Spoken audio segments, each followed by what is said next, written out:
এটা এই মাংসগুলো আপনার পেনসিলভেনিয়া থেকে আসে।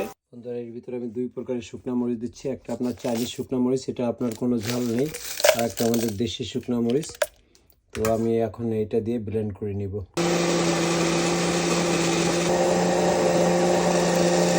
বন্ধুরা পিনাট বাটার দিয়ে দিচ্ছি, সরিষার তেলও দিব, আগে একটু পিনাট বাটার দিয়ে দিলাম। যেহেতু আপনার 5 কেজি আপনার খাসির মাংস, প্রায় 10.5 পাউন্ড মতো, যার জন্য মশলাটা একটু বেশি পরিমাণে দিচ্ছি। এর ভিতরে আদা রসুন আপনার আদা রসুন পেঁয়াজ এবং আপনার শুকনো মরিচ আছে, দিয়ে দিচ্ছি। এটা একটু বেশি পরিমাণেই দিয়ে নিচ্ছি।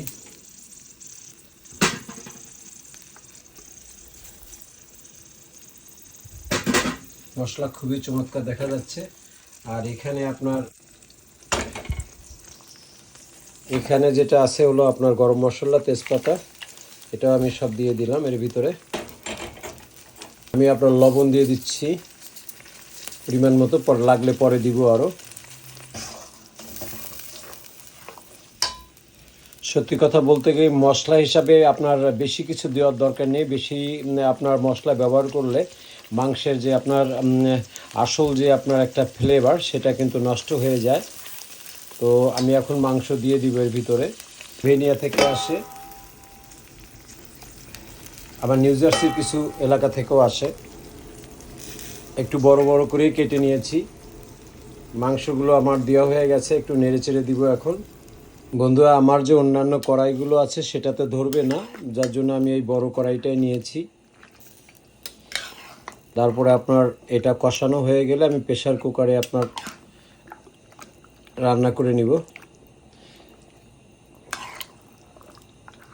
আর এই ফাঁকে আমি আপনার চিংড়ি দিয়ে আপনার পুঁই শাক এবং আপনার কি বলে আপনার কিছুটা আলু, পুঁই শাক এবং আপনার কুমড়া দিয়ে আপনার চিংড়ি মাছ রান্না করব।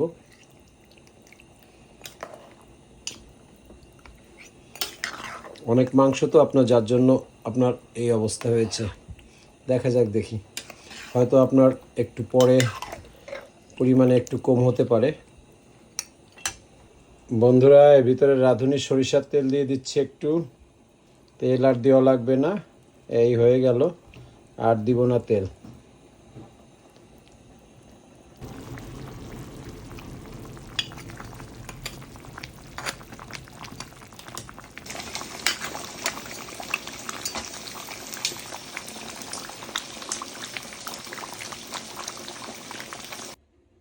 বন্ধু আমার কষানো হয়ে গেছে, এখন আমি প্রেসার কুকারে আপনার উঠিয়ে দিব।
বন্ধুরা আমার রান্না কমপ্লিট, আপনারা দেখতে পাচ্ছেন।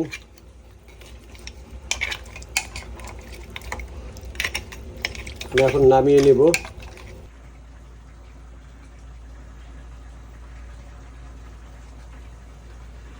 আপনারা এইভাবে রান্না করে দেখতে পারেন।